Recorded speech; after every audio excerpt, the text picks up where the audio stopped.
Welcome to the Manitowish Waters Historical Society interview with Jerry and Jason Kempinski. This was conducted on the property of Pam and John Peters, August 15, 2020. As you're looking at the image below, you can see across Alder Lake to the outlet and the Kempenski property, which is on the left side of the river channel. This is a unique property that has a fabulous history. Travelers to Alder Lake will quickly recognize the Kempenski boathouse that stands out as a unique piece of Manitowish Waters architecture. Actually, this cabin was moved from just the right of this image into this foundation, and the boathouse was added. Docks just downstream from the boathouse were used by the Kempenskis to facilitate fishing and many other activities that they enjoyed so much. The Kempenskis later added this cottage that they sometimes rented out a little further up the peninsula, but with a great view of both Alder Lake and the Trout River. We hope you enjoy the interview. It is Saturday, August 15th on Alder Lake. We are the guests of John and Pam Peters, and we're going to learn a little bit about the history of this point on the outlet of Alder Lake. And today we are interviewing Jerome Kempinski and his son Jason Kempinski. Excellent. Can you tell us a little bit about your family history here and how the property evolved, please? Well, my grandfather, Stanley Kendall, purchased this point, the original point over here. I think it was from Mr. Lovelace, a guy named Mr. Lovelace whom I've never met. The papers say so. In 1927. 27, 28, 27. It's in there where he paid for it. I don't remember. $500. $500. In Texas, I know we got the tax paper, $9 or something. We have that too as well. My grandfather, they had to portage to get to you. There were no roads. They came across the channel. They stayed parked their car by Mr. and Mrs. Weber's place across there. I don't know if there's any family left there. And they take the boat and they come across, and there was a real tiny one-room shack that was on the property at the time from the old Loveless Orange. And that's where him and his wife stayed and started, and he, through the years, to make a long story short, he moved it from there, which is where the boats are about past that, onto the foundation. He had trouble with the DNR, saying that the land, he wasn't on his land. You know, he was off of his land. They told him his land was in the water. So, what do you do? He put his house on the water. Only he filled it in, so it was rocks. And that's the house that we're in currently. That's the one we're sitting in now. That projects somewhat into the channel. Yes, that's why you can't tear that down. You can't replace it. Right. They won't allow it. Even years ago, they wouldn't allow it. They wouldn't allow. When I extended this room, I wanted to come all the way to the railing because it's leaking all the time. And they said, no, you can't. You can't go any farther towards the lake. You can go that way all you want until you reach the point. I had another cottage over there. It was a 2-bedroom cottage. A nice cottage too. I liked it very much. And I could go that way as far as I wanted until I got to the edge of that cottage. But I couldn't come this way and I'm glad that they stopped me. We went to a hearing and everything for this. Because it left a nice porch, you know, for you to sit out, which is nicer. Didn't have it at all covered, I think. You know, no. We enjoyed it. So what was it like in the early years from your dad's stories? Oh, well, my dad, I mean, my grandfather. Your grandfather, right? Oh, well, my grandfather, he was personal friends with a number of the old timers here. Emil Winnetka, Voss, he knew, and I don't know where. Did he know Laporte He didn't. or no? Oh, Laporte, I think he knew. Yeah. He didn't really socialize so much, you know. But they had to come by boat all the time.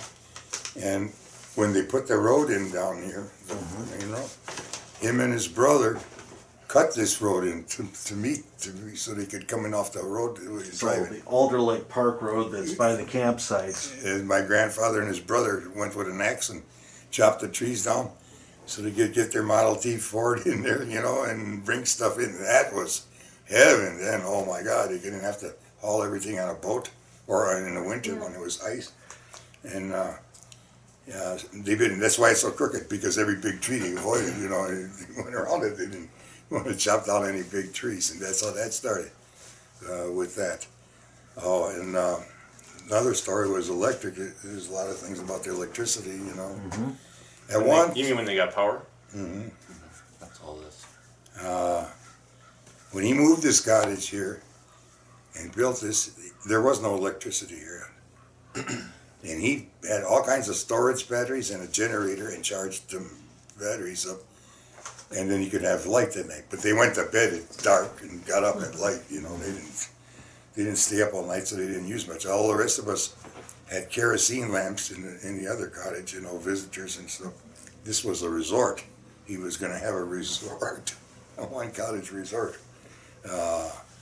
But we didn't have electricity, and he had to get permission from landowners on that side to run the line. The power company was willing to come over here because they thought at that time that they would be able to build on this channel over here.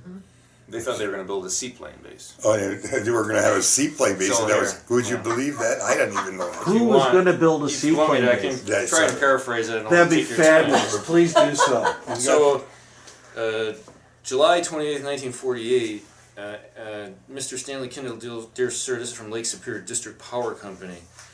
As you requested, I've made an investigation in connection with why you are not included in the original extension known as the Alder Lake extension.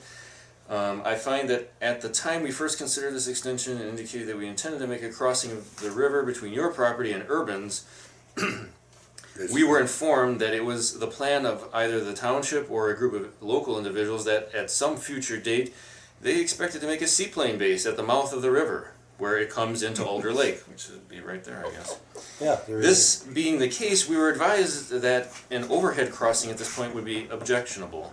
And in view of this fact, we felt it was advisable to hold up construction until such time as some definite arrangements can be made.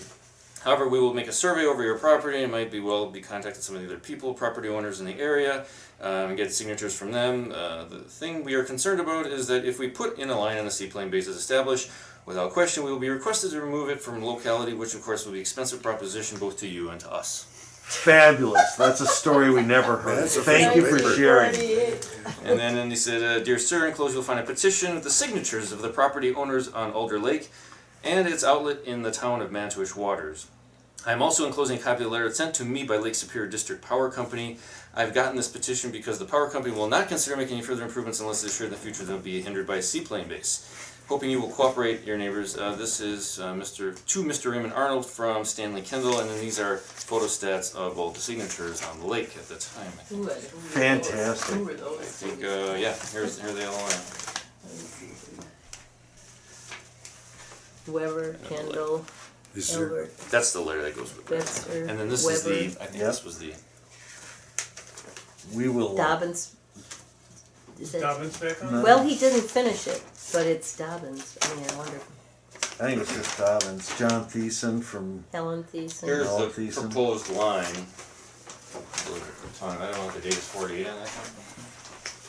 Okay, that's the power line, but Yep. not the seaplane base. No, there was What no, a great story. It though. was on there, there's another letter in there that says this is not something that's going to happen, and they got the assurances from the people on the lake that they didn't want it. Yeah, some of the people didn't even know about it. Yeah, well, there's, But there was a lot of things that nobody knew about. indeed. Well, that's a fabulous story. Oh, and this goes with that if you want to hold it. And we'll hopefully be able to copy some of those. You can have it. Or for, I have no use for it. That's we why would, we're here. we would curate. Well, give it to, Sure. I know it'll be taken care of between you and belongs the to We'll us. probably keep it in this historical Whichever society. you want. They have a And section whatever at John the will. library, right? whatever the Is that Peters, where that's, we're giving it to them. Well, the Manitowish Waters Historical Oh, you're Society gonna has give its it. own I curated gave it to area. you. Okay. And we'll probably You do what you digitize the ones that are important and then just curate the others so they'd be available indefinitely. But That would be thank you nice. so much. You're welcome. No, I So, mean, All right. and you tell me if there's something that, you know, you want back, or you know where you can come and investigate. So at this point, we're pretty sure Stan didn't have a plane. He didn't plan on Hey, having. he might have won him. Yeah, Oh, submarine. boy, he had a car. All that. submarine base perhaps. Always had a car. How he did it. And all that machine with them old cars and the lousy roads up here. I mean, when This I is started just a coming brief up here, list of- the roads were first not one's one you good. probably only care about. It used to take You can us to write come that down from for if you want Milwaukee to 10, 12 hours. The other ones are on cold. Oh, sure. So I don't think you can read. We had to go through every Those little are just town, family you know. meals. This is- So you didn't use the train very often. You drove up. Yeah, I didn't know no train. I don't think a train ran here. Did it? Well, there were depots around us, but Yeah, we didn't. not directly. I here. didn't start coming up here myself personally until I was maybe 10 years old. And that would be what year? Maybe 1951, from Okay. 50, something like that. Very good.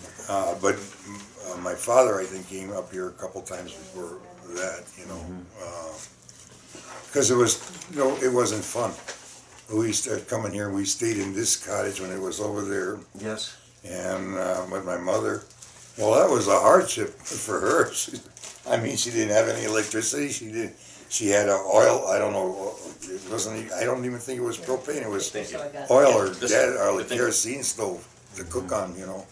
Well, I loved it because I didn't care. I liked to fish and hunt and stuff. But I was thinking about. I couldn't go anywhere unless my dad took me. We didn't have any outboard motors. We got some pictures here with the boats that we had. They leaked faster than you could pour the water out of them. So most of my fishing was done right here, so they could keep an eye on me. But I could swim. I learned to swim, but I think as soon as I learned to walk. But so they really weren't that worried about it, you know. But I didn't care. I loved it. Yeah, fishing. Sure. When I came on vacation, they didn't see me all day. And then when my cousin came with me, my dad's nephew, I had a partner then, you know. And we'd go. And my dad, all he did is work around here. He'll help my grandfather fix up things that are falling apart. Did you ever hang out with the people at Betzer's Resort across the No, way? I didn't hang out with him. No, Betzer's still, but I know real well. Okay. I stayed on my honeymoon. I think at Voss, who was down the road. He had a resort. This way, yeah. No, not Voss's. Voss's.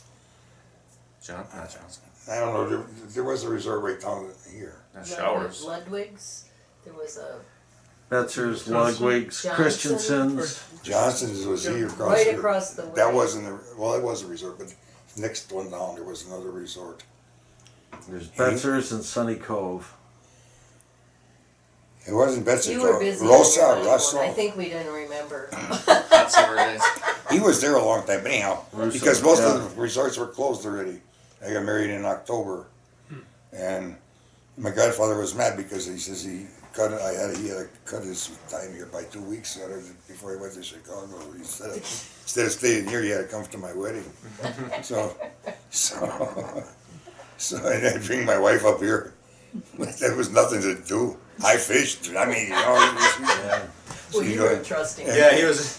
That was terrible. I had to take her to Florida next year. Yeah, and it was cold and fishing muskies. That's all I was fishing. That's another thing.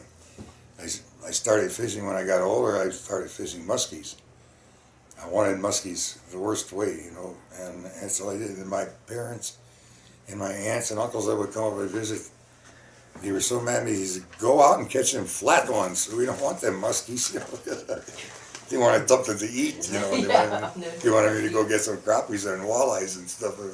So otherwise, they were plentiful. I mean, There wasn't much. I think there were more fishermen then than there is today, but there wasn't no traffic. You did see seaplanes a lot. They used to have, I think it was out of Kerner's, or something. They'd land and take people for rides for a certain amount of money, you know, you pay them, and then they'd fly over the lakes, and then they'd land on the lake.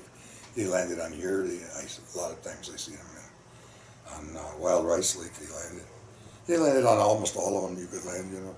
So there used to be one on People. What's that? Little Star. The one where Bohemians on.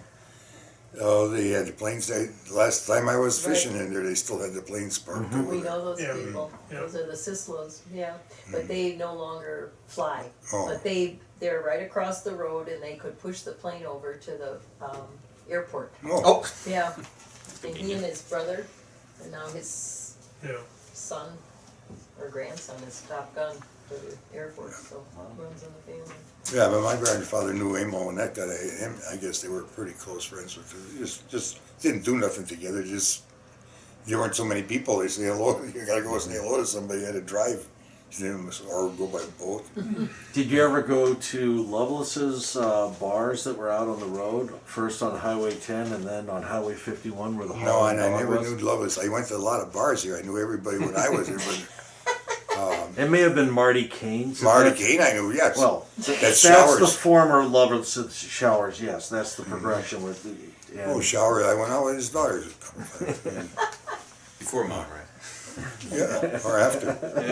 Before, during, after, not a good probably it's conversation. it's all Cut the tape, I Jim, under the cut the bridge. tape. Water under the bridge. I've been divorced 50 years or something, and I talked to my ex-wife more than I did when I was with her. You know, whatever knows works. everything. Yeah. This is probably a good time. I don't know to what degree you want to get into this. These are all the correspondence between Kendall and Lovelace during the process of buying the Okay, property. is there some highlights since you've read them, or we can I can collect them and probably- scan them? Yeah, probably be the best thing. I'll just go over some of the salient points. He was definitely a character. I'll say Oh, that yes. much. We'd love to hear about it. He was never, it was quite contentious. Bottom line is, it says here, Mr. Stanley Kendall, part payment of $25 on a parcel of land which is have bought, this is July 7th, 1927, brought from Mr. Joseph Leslie, which lies on the west side of Alder Lake, and the outlet of the lake, pardon me, but the spelling, it's all phonetic. Yeah, Yes. It's hard to read. And Mr. Kendall for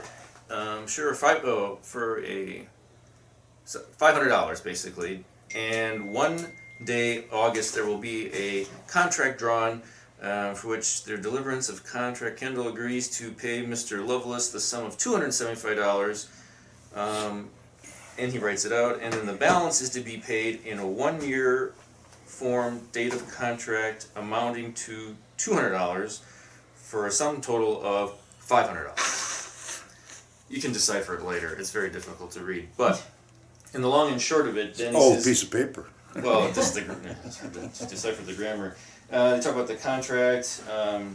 August 12th, 1927, finally had to talk to Mr. Lovelace to advise he get an abstract of the contract. There was contention as to where the state land was, because I believe you said there were 2 cottages and one was on the state land, and my great-grandfather and Mr. Lovelace were going back and forth.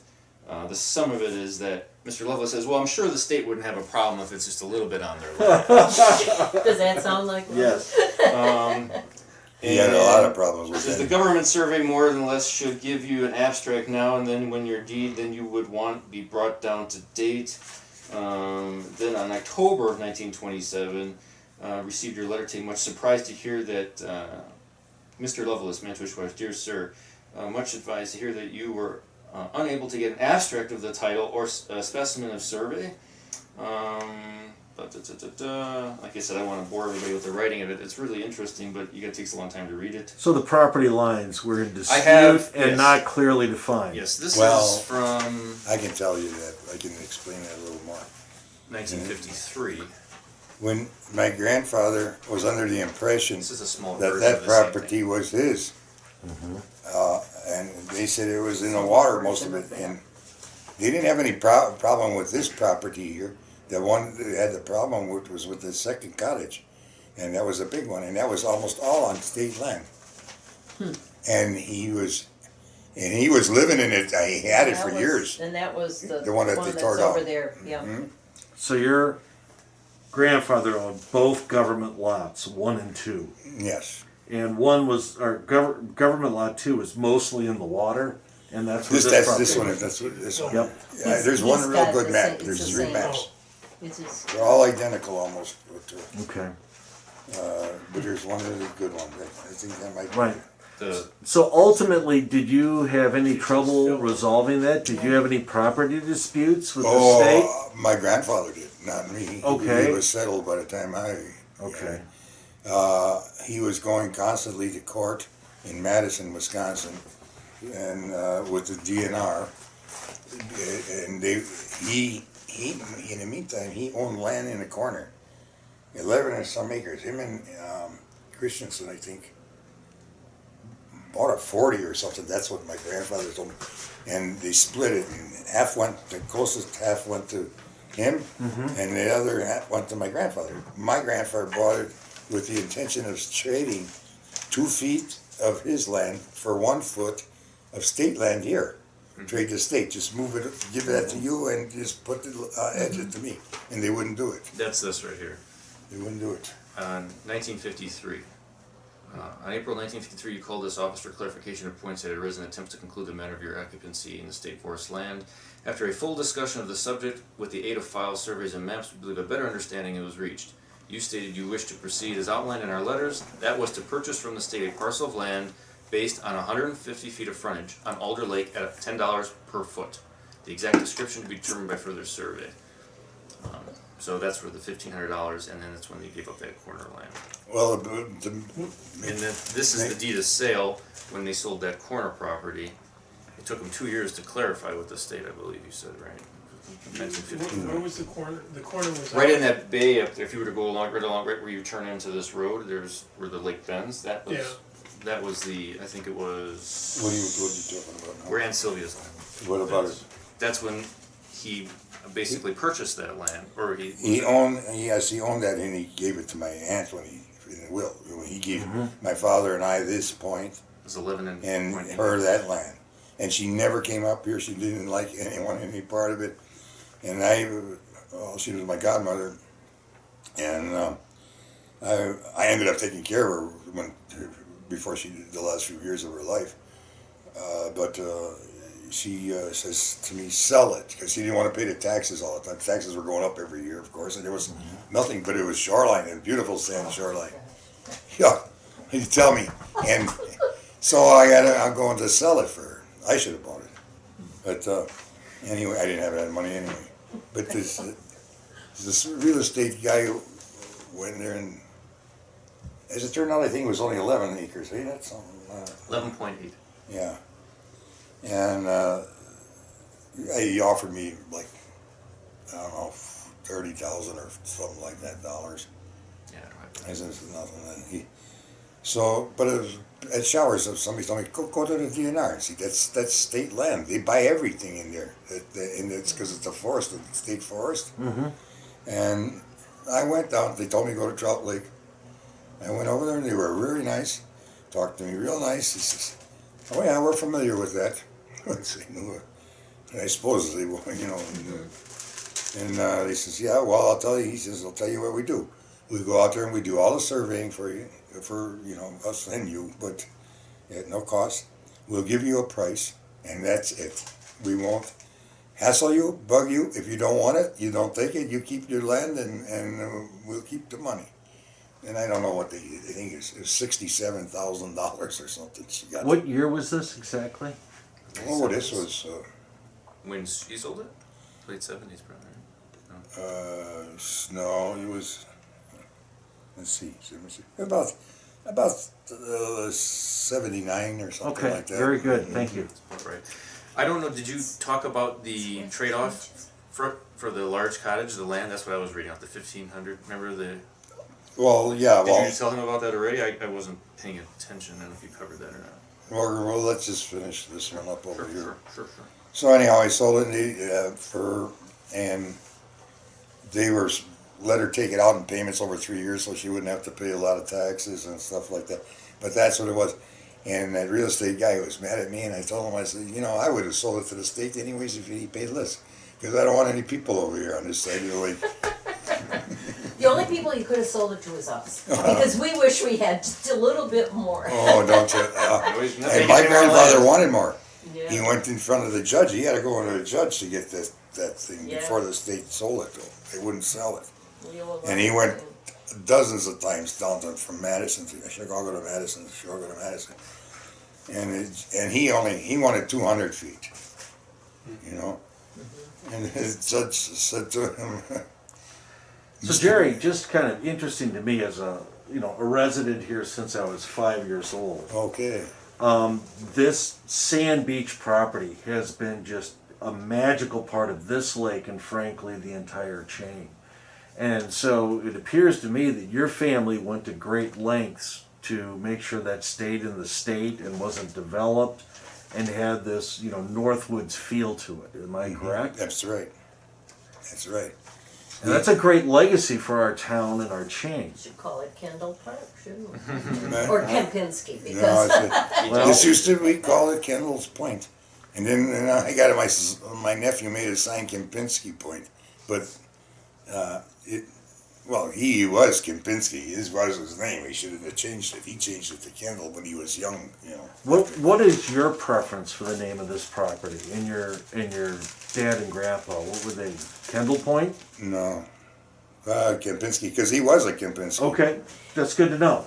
He was. Do we have we the, have the sign, arrow the sign. arrow that says Kendall. It's in the main house. We put it up because he was up crawling in the It was garage in the attic. once. I took two signs down. Yeah, he called it Kendall, and he was Kendall when he was here.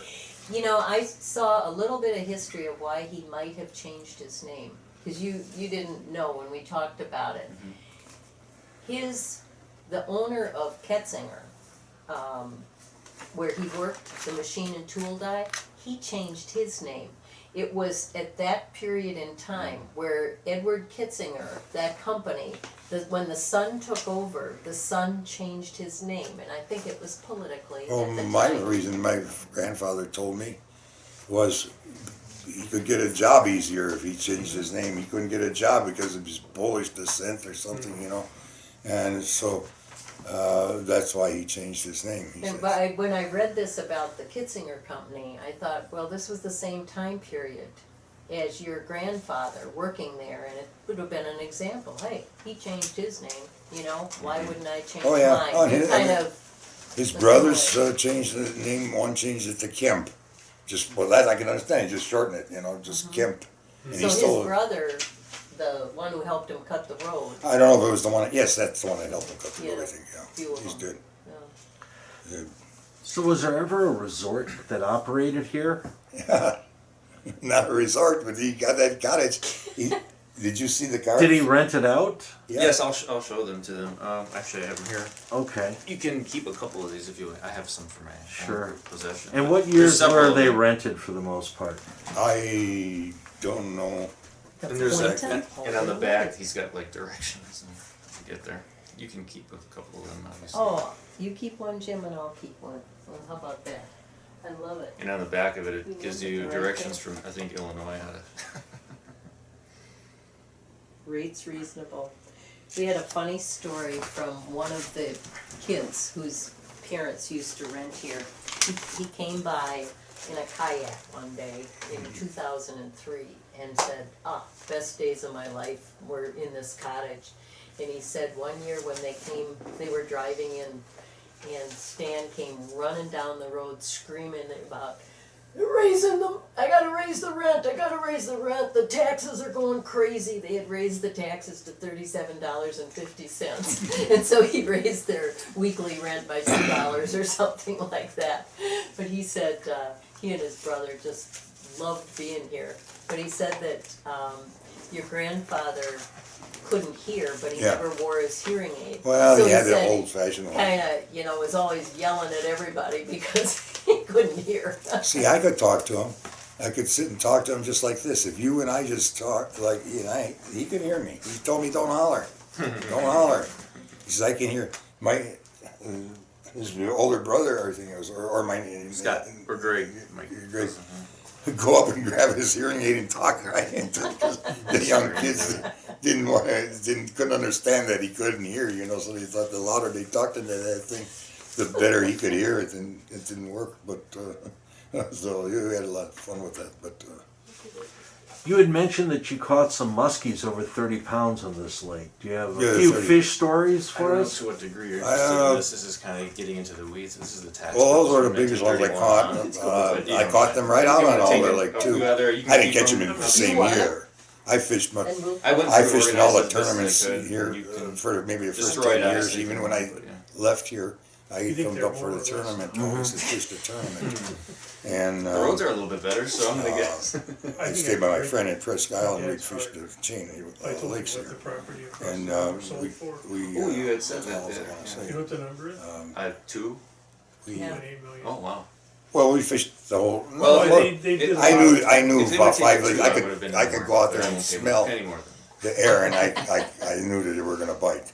Is that right? Yes, honest to God. I did that with my oldest son, his brother. So you listen carefully. They went out, Do that, you- all the you're kids more- were here, Oh, yeah. 3 of them, You have to go. and my girlfriend and that, they went to Oh, town bowling, Oh, I can do and I was paying, and I said, I gotta go fishing, so I ran out to,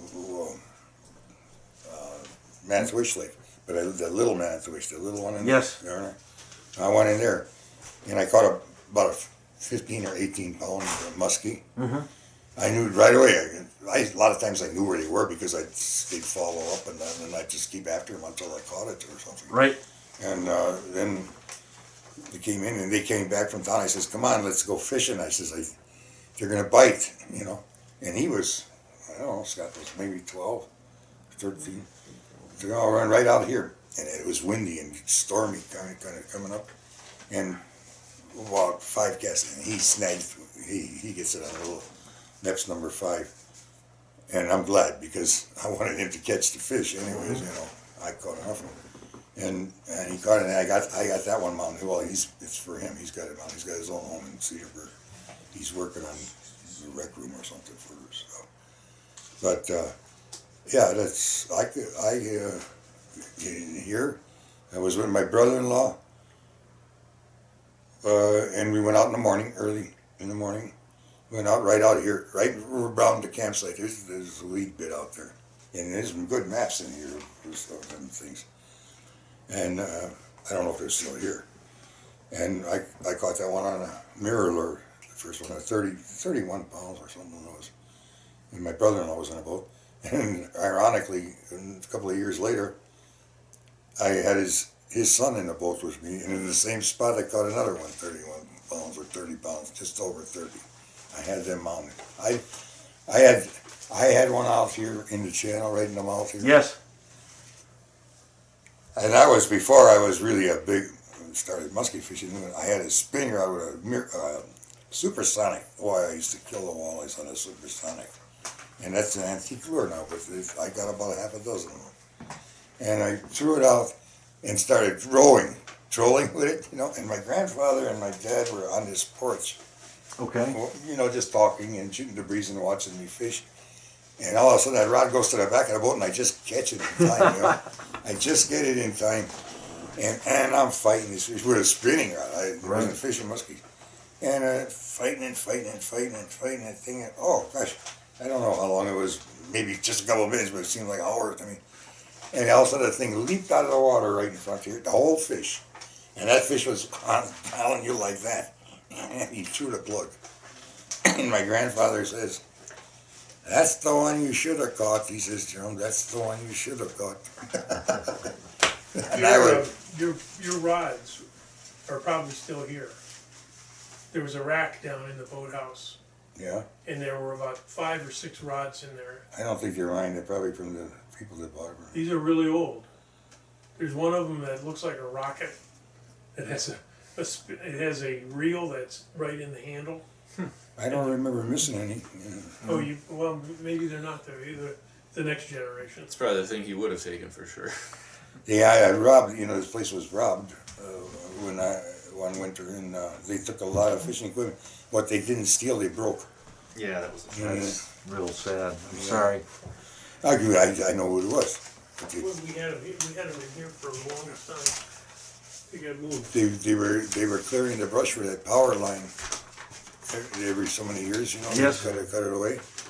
And I was working around there, always working someplace, and I catch a guy. He's going into my boathouse underneath here. One of the workers. They used to hire a part-time help or whatever. And I says, "Hey, can I help you?" "Oh yeah." He says, "I'm just looking at your place. It's so nice." He says, "I just wanted to see it." He was casing the joint. That's what he was doing. And when he broke, and my nephew, just by chance in the winter or late fall, after we were closed up, he had to go to Rhinelander. So he was he worked for an undertaker. He was going to be an undertaker. He was understood. So he had to pick up a body there to bring. The guy died, and he'd take it to Milwaukee for the people, the family. But he stopped in here with the it was just a Suburban, and he pulled in here. And he come back, walk around, and he noticed the window was smashed in the door where we came in before. He got in, he knew it was robbed right away. But I had a telephone.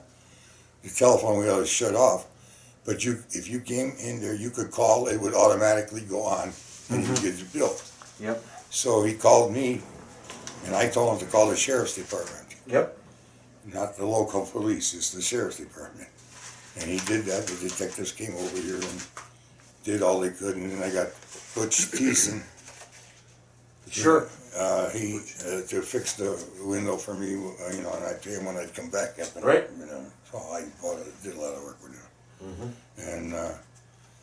And that was it. But they took transoceanic radio and in silverware. That's how where they parked in the campsite with a car. They didn't come in here with the car. And that was before cameras, too, before you could had all the cameras around. But they parked in there.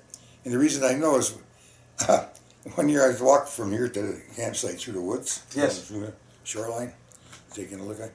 I'm finding all kinds of silverware. Oh no! They were dropping it while they were running. A trail of crime. Yeah, and that silverware, I bought it.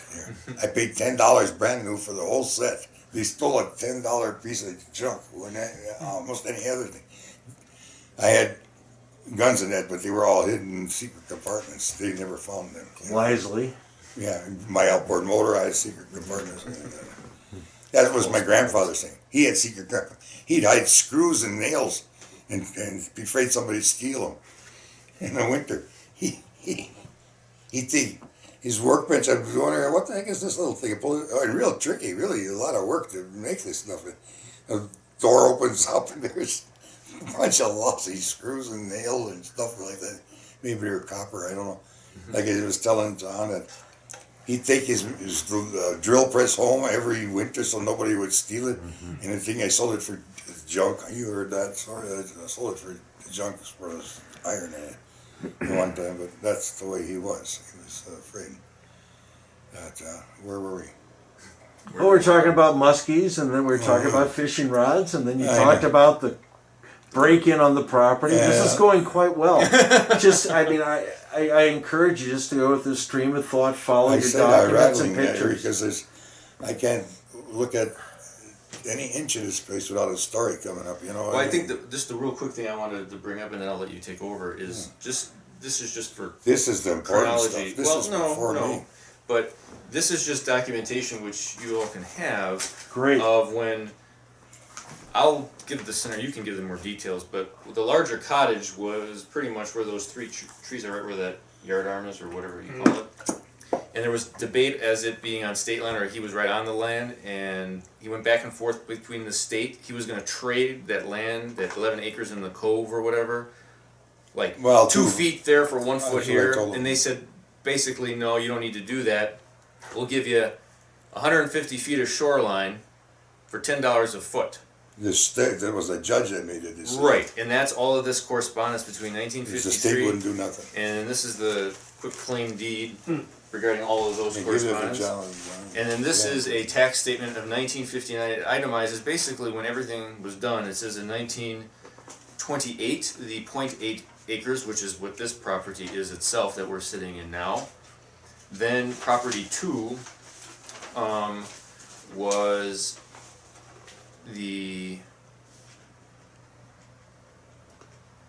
that was in 1956, that was the additional 150 feet of shoreline that was agreed to, because this is the tax statement, so you have taxes for the 0.8, then another 150 feet, and then finally the 11.8 acres. And all these surveyed points are here exactly where these are located. Section 25, obviously, and they're all in section 25, I believe. Yeah, oh no, section 26 is actually in the Cove. So, And that was split with the Christiansens. That was part of that I Yeah. don't know. Yeah, that I don't know. That was Right.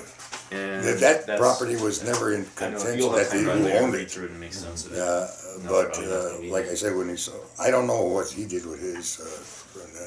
I'm sure he didn't do the state, but I sold it to my part to the state, Yes. and the state, just keeps it, adds it to the pile.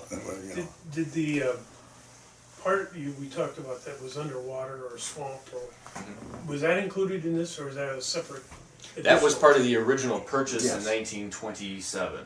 That was that. And Did, that's, at that time, did Stanley build a seawall and fill? To over the- time, No. and we have the pictures for that. That was built later. Oh, that's fabulous. Did the seawall create the Oh, that'd be- border, or did it just get filled in slowly? This wall was built after the cottage was put up. After this cottage was Yeah. put up, he put that into hold it. I even haul wheelbarrows of sand from that hill. A wheelbarrow, you think it's a lot when you're a little kid filling it, and when you dump it out, it looks like a Land bird was great, spot on the 1948, ground. when he got somebody to grade out. And this was all Drag. swamp. Okay, bulldozing. That's all those dates. And then, again, this is just the Mr. Lovelace when he refers to 1861 being the latest survey. And that's why he said, well, your land is in the water technically. I'm paraphrasing. That's of what they course. told him, so he filled it in, but he didn't tell them.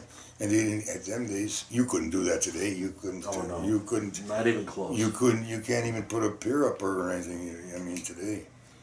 Here it is. Now that I'm writing you this letter to let you know just where the lines run and where the cabin stands, before I start getting out the papers, as I thought that you might change your mind and not take the point and cabin.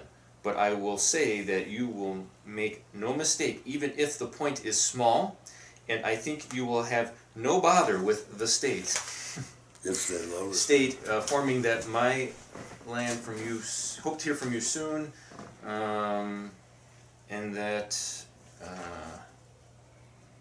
oh yeah, here it is. Survey, there is much more. Of course, the high water has taken away some since their survey has been made. The survey was made in 67 years ago, and of course this was dated 1928, so that'd be 1861. So it was in the So 1800s. that's what we're talking about. When they operated the dam for logging here, Oh, that's what they we're talking raised the water as much as 16 feet. But right now we raise it 8 feet, 8.5 feet. I didn't even think it was that much, but I don't know. And now but it was different because there were rapids between here and Rest Lake, so it didn't come as high here. But there were times where the water was jacked up to 13 and 16 feet, which would make it 5 to 7 feet more than it is now. So, and that would have been in like 1904, Oh, 18. But that would have been 98. massive flooding. I mean, Right. this area is relatively flat. And Flat, beyond. and so my point is the 1862 surveys and this kind of sand spit here. Imagine this water washing in and out, and it probably reconfigured the point dramatically from the original survey that Lovelace is speaking to. yeah, probably. I'm sure you're right. But I know my boathouse when I had it. There was years when it was dry, and it wasn't because the sand was washing in. It just was the water didn't rain enough, or whatever. The runoff wasn't high enough. But that's the greatest thing. You couldn't have walls like this. You couldn't have without that dam. I mean, the ice does so much damage. How many hours I spent on my hands and knees in the fall and in the spring, stuffing mortar into the joints of these rocks over here. Like he paid $3. A guy $3 a foot to build that wall. Oh, he didn't build that himself, huh? No, he bought the stone and all that stuff, and he had just a laborer. You that wouldn't did it. happen to have that bill in there, would you? The The seawall? Mason seawall No, building? we just have the grading. Okay, And I that's think fine. the That guy- would be just great to make the I think he connection. built that one across the way too. That's the bulldozer contract. That's when they filled in. And this Fantastic. is a letter from Mr. Lovelace to Mr. Kendall, 1943. Dear Mr. Hunter, attorney at law, your name has been given to me by L.O. Robert Ellig, who has surveyed my land on Alder Lake, which I have paid taxes for 17 years. Mr. Ilgs, is it I-L-G-S? Yes, Mr. Ilge. Mr. Ilg's survey shows that the 2 cottages are on state property and that there is not enough land left to move these cottages on my own land. At the time I made the deal and had the abstract and deeds looked over by an attorney in Eagle River, the description on the map showed that I had about 2 acres of land. During the correspondence that I had with Mr. Lovelace before I got the deed, I was told that according to his recent survey, the line out across the porch where the house stood. So after the deal went through, I moved the house about 40 feet to the inside of the line. That's what we're talking about when he said the state won't have a problem with the property being there, Lovelace said to him. Now on this recent survey though, which was the only one I made, I find that the correct line is another 100 feet further towards the river. I have kept this letter from Mr. Lovelace, but I presume it may not help on account of the state of, I can't make out his writing there. I've worked hard, I've worked hard to improve that property I made. I fill 50 or 60 feet out and all this work is done for nothing. I would be glad if you can find a way that I can clear this mess if it is not costly. Yours, Mr. Stanley Kendall, to attorney at law. So apparently they were telling him he's pushing him out basically to the river, he's pushing his land out. See, nobody That was wants, 40, that was, Harry claims that both the 43. cottages are on state-owned land. yeah, because these are the 2 ones that Lovelace left here, not the ones Oh. those are those 2, yeah, those 2 that's still Lovelace left. So Yes, Lovelace, we have a 1913 plat. oh, okay, At one point, he owned a lot of land back here and then subdivided it, and you were part of that subdivision. yeah, see, but you know what happened? I think, this is just my guess. This little point that my grandfather bought from him, that's what he had left. I don't know how the state got a hold of all of this, but he had this, and nobody wanted it. There was no way of getting way to to it get there. except by boat. Right. There were no roads. So, really no one wanted it. Oh, it's a nice piece on a lake, but how are you gonna get to it? We didn't have access to it. But my grandfather, he got acquainted with Mr. and Mrs. Weber, and they were friends till, I don't know, till he died. And they were just right down there where the power line comes through. Correct. And they let him park the car there, and he'd come over here with a boat. And in the winter, he'd have to do it with Did I understand you to say that Lovelaces lived in the cottage here for some time? or- that's when it was over there. The way I read it, it looked like he did. So that was when the lumberyard was over here, I don't know. across the river?